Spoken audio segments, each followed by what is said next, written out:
Ouais, une petite fessée, je dirais, mais qui est logique au vu des entraînements qu'on faisait depuis 2-3 semaines. Donc voilà, ça m'a remis un petit peu ça nous a ramené à la réalité de la nationale, une où il y a de bonnes équipes et nous, en s'entraînant 3 fois par semaine, on ne peut pas se permettre de faire des entraînements médiocres. Donc on a été punis. Et après, on a un championnat qui est pas le même que toutes les autres équipes. Enfin, en tout cas, pas les premiers rôles. Et nous, on sait qu'on se bat pour un point. Donc, on a perdu, mais on va continuer à se battre pour un point dès samedi. Et quoi qu'il se passe jusqu'à la fin de la saison, et j'ai confiance quand même à l'état d'esprit du groupe pour se battre, pour chercher ces points.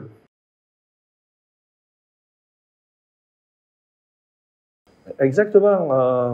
Pourtant, le coup d'envoi, c'était pas du tout ce qui était prévu. C'est-à-dire pas se faire traverser comme on s'est fait traverser, se prendre un cul de suite. Donc c'est très vexant parce que ça ne nous ressemble pas, mais quelque part, on a eu que ce qu'on méritait et même si à l'affaire on peut espérer autre chose puisqu'on a on a une pénalité à 5 mètres face au poteau.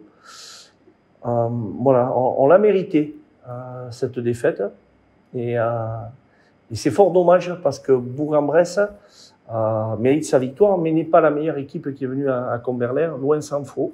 Donc j'espère que les joueurs ont un peu de fierté pour tout simplement ne pas rééditer le type de performance sur le comment on a joué. Voilà, ça c'est très rageant.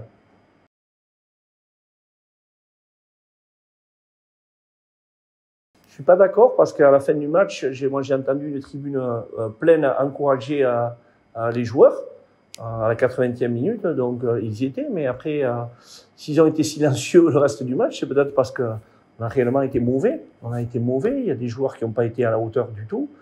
Donc je suis en colère. Hein. Mais cette pénalité jouée à la main à la fin, c'est pas justement l'emballement du public qui fait qu'on perd un peu le réalisme qui aurait dû être le nôtre. Alors, ça manque effectivement de réalisme, tout ça. Ces défaites-là nous permettent de grandir, j'espère. Hein. C'est quelque chose qu'on a travaillé hier soir, justement la zone de marque, être plus patient, construire un peu mieux, parce qu'on a quand même des joueurs très très puissants. Et à la fin, chacun voulait sauver la patrie de manière individuelle, et on fait de la merde, tout simplement. Et le match, alors moi, on va en perdre d'autres matchs. On en perdra d'autres matchs. Mais perdre en montrant une bonne image et en jouant au rugby, ça me va. Mais là, on n'a pas joué du tout au rugby. On n'a pas joué notre rugby. On n'a pas joué le rugby qu'on essaie de mettre en place à l'entraînement et qu'on veut voir le week-end, quoi. Voilà.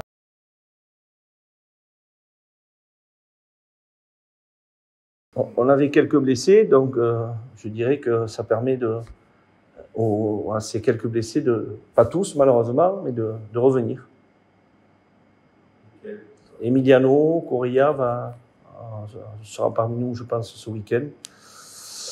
Et puis c'est tout, malheureusement.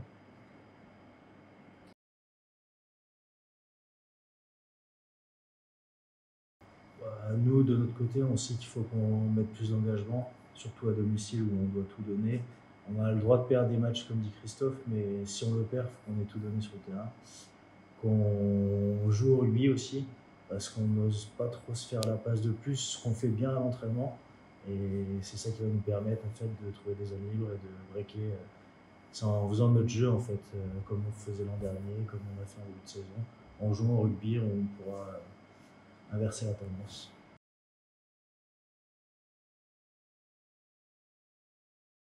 Moi, j'ai toujours faim de jouer au rugby. Christophe le sait, on est pas mal à Moselle, donc le fonctionnement que fait Christophe pour l'équipe, c'est bien parce que ça concerne tout le monde.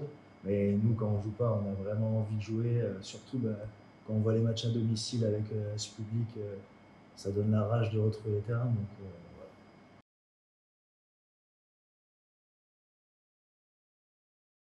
Je suis pas vraiment persuadé que ce soit ça non plus. Je pense que derrière, on a des qualités, on en est capable.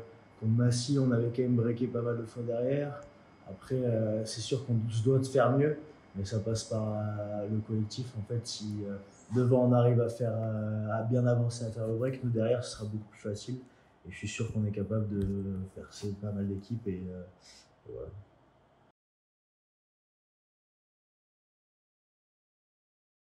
Je m'entraîne moins au centre actuellement. Je travaille un peu de mon côté au centre, mais pour l'instant, c'est pas du tout un choix. On garde, souvent ils m'envoient les combis de 3/4 pour le week-end, mais enfin, en tout cas, je pense que Christophe va le valider. C'est pas vraiment quelque chose qui est prévu, du moins pour ce week-end. Je prends toujours plaisir de jouer sur le terrain. Et puis toi quand même pour descendre les bonhommes, là, pour être bonhomme. Un peu, mais bon, on a besoin de 15 mecs pour ça.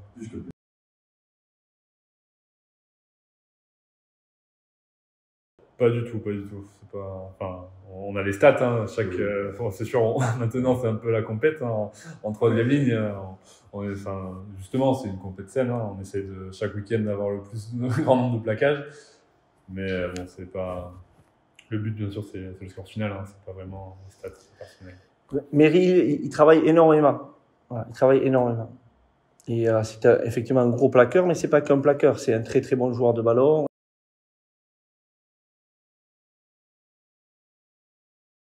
Ce qui va être très très simple, s'il n'y a pas le minimum syndical qui est combat et avoir la volonté de jouer au rugby, de faire des passes, puisque ce qu'on souhaite, mais les mecs ils vont pas jouer tout simplement.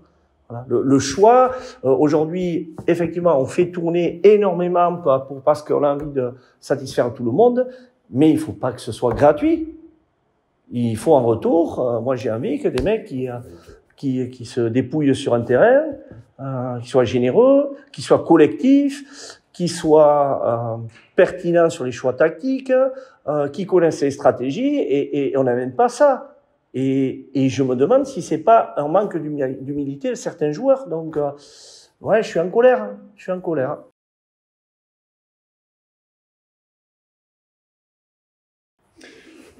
Aujourd'hui, mon rêve, c'est de continuer dans cette avancée, c'est sûr, hein, de continuer de briller avec Langon et pour Langon.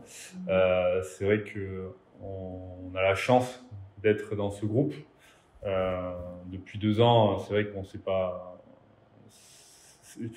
C'est vrai que je suis dans cette dynamique, mais parce que tout le club est dans cette dynamique, hein, de ces 2 titres. Mais bon, les rêves, on les garde pour soi un peu. Hein. On va pas... Mais non, je suis très content aujourd'hui. C'est vrai que je prends beaucoup de plaisir. Et les plaisirs se reflètent chaque week-end et avoir de l'envie aussi. C'est important.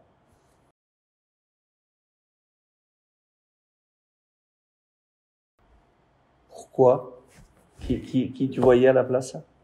Un troisième ligne, c'est un garçon qui, chaque fois qu'il est rentré, a fait la même chose. Et c'est vrai que là, sur les lignes, il n'y a pas la même présence. Du moins, il n'utilise pas toutes ses qualités. Peut-être. Après, Mimouna est rentré en fin de match et il a eu une présence autre. Peut-être que j'aurais pas voulu voir. Donc après, non. On a un pléthore de troisième ligne et c'est intéressant d'avoir quelqu'un comme Thomas de Molder qui est généreux. Pour revenir à Izzy Kelly, il amène énormément à l'équipe. C'est un perforateur exceptionnel. Mais là, on était dans le trop. C'est-à-dire, il a tellement voulu, lui aussi, sauver la patrie alors effectivement, il monopolise beaucoup de monde sur lui. Et peut-être qu'on a mérité de jouer un peu plus à l'extérieur, de faire des dos, ce qu'on appelle des dos, de pouvoir jouer et déplacer le ballon. Et en fait, on s'est reposé un peu trop sur ça, et qui n'est pas notre jeu. Et au rugby, il faut l'alternance, et contre Bourg-en-Bresse, il n'y a pas eu d'alternance.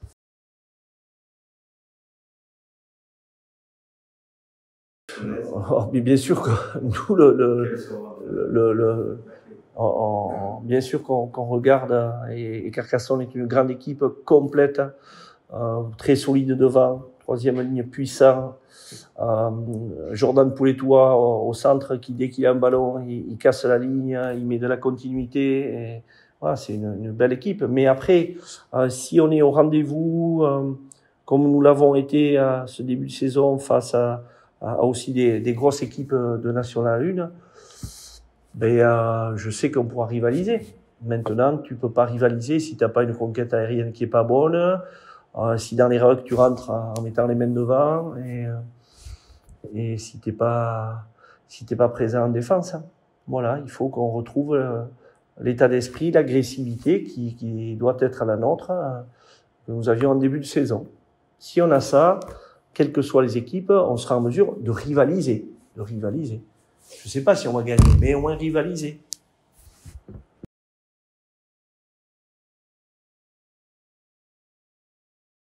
Oui, il connaît tout, et quel grand joueur, mais après, j'ai l'impression que la poule est très très homogène et qu'il y a beaucoup de belles équipes. Je vois que Périgueux met 40 points en Narbonne, Rouen gagne de justesse en Marc-en-Barreuil, voilà, parce que le buteur de Marc-en-Barreuil se trouve à la 80e.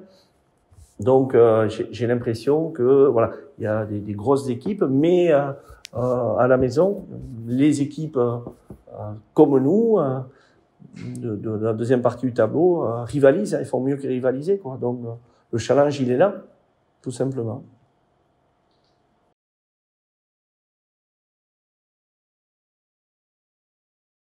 Déjà, ce qui est d'extraordinaire, on a reçu le matériel que nous avions commandé pour le Jouk. Nous l'avons reçu cette semaine. Il a été monté par des bénévoles et pour la première fois depuis le début de la saison, on a pu faire du Jouk. Donc ça parle pas au commun des mortels, mais les avants étaient très heureux hier parce qu'ils ont fait une demi-heure de Jouk. Nous aussi, on sait que le point fort du stade de Langonnet, c'était la mêlée. Et j'espère que le travail qui a été fait hier soir, on va le voir samedi. On a eu une mêlée en deuxième mi-temps contre Bourg-en-Bresse qui a été dominatrice. Voilà, j'aimerais que ça revienne. Voilà. Après, c'est aussi une remise en question de tout le monde, du staff et aussi des joueurs. J'espère qu'il y a de la vexation pour pas reproduire une copie identique, voilà, en termes d'engagement, en termes de conquête. Et donc c'était très très décevant. Ça ne leur ressemble pas.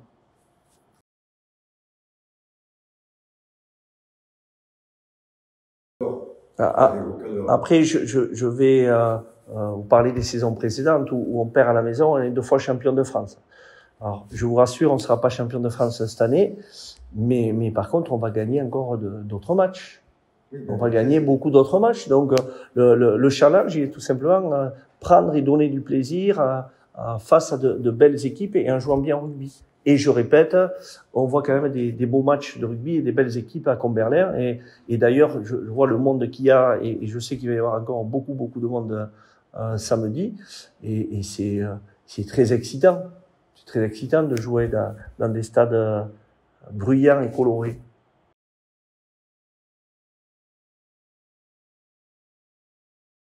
On va jouer notre rugby. C'est important aussi de se recentrer sur nous, sur notre équipe.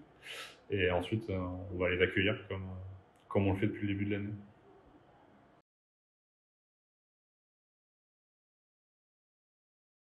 Moi, je me sens super bien à Langon. J'ai vraiment retrouvé, on doit souvent vous le dire, mais ce côté famille, copains, personne qui se prend pour un autre ici. Donc c'est ça qui était hyper bien ici et qui marche au final. L'an dernier, c'est dommage, je me blesse juste avant les phases finales. Donc j'ai vibre auprès des copains en fin de saison, mais j'ai pas eu la chance d'être sur le terrain pour les phases finales. Donc c'était un petit peu un challenge de revenir avec le club et de me concentrer aussi sur le club. Parce que c'est vrai que du coup, juste après la Belgique, je m'étais blessé et voilà.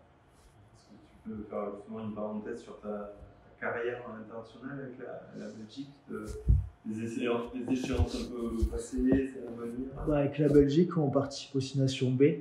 Donc c'est intéressant, on joue des équipes Géorgie, Portugal, Espagne, dans des stades où il y a parfois 10 000 personnes. Donc ça a ce côté matchs internationaux qui sont excitants. On est parti en Amérique du Sud cet été pour faire une tournée. Et là, on a 3 matchs en février, 6 Nations B, qui potentiellement pourraient nous permettre de se qualifier pour la Coupe du Monde. Si on en gagne 2 sur les 3, on est qualifié en Australie. Et je pense que pour tout joueur, c'est un rêve quand même de faire une Coupe du Monde. Après, c'est important de revenir aussi en club et de se concentrer sur le club.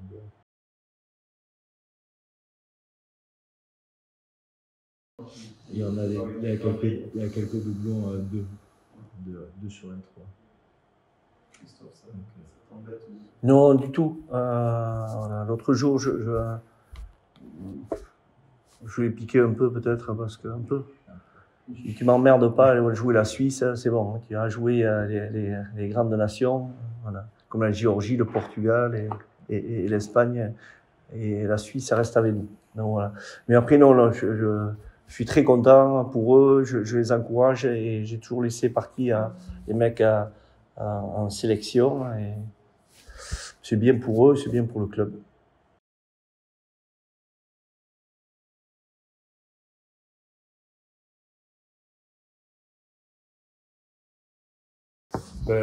Moi, du coup, en tant que profession, ma profession, du coup, en plus du rugby, je suis commercial pour un château de vin, un château viticole. Et depuis le début de la saison, moi, j'ai aménagé mon contrat en 30 heures. Donc, je suis en 30 heures plus un jour de télétravail, ce qui m'aménage plutôt confortablement mes semaines. Et ce qui est très important aussi, moi, je le ressens au niveau de la fatigue, c'est hyper important et c'est plutôt agréable pour moi. J'arrive à temps à la muscu et je peux être frais pour l'entraînement. Vous êtes tombé exactement sur 2 commerciaux dans le vin. Non, moi, mon château, en fait, je les ai rencontrés grâce au rugby. Donc, les 2 patrons sont assez fans de rugby, donc ils sont assez laxistes et me permettent de me libérer si, par exemple, on doit aller jouer un match le vendredi ou quoi que ce soit. Donc, ça, c'est très bien aussi de pouvoir un peu. Je pense qu'il y en a qui ont des vies un peu plus compliquées.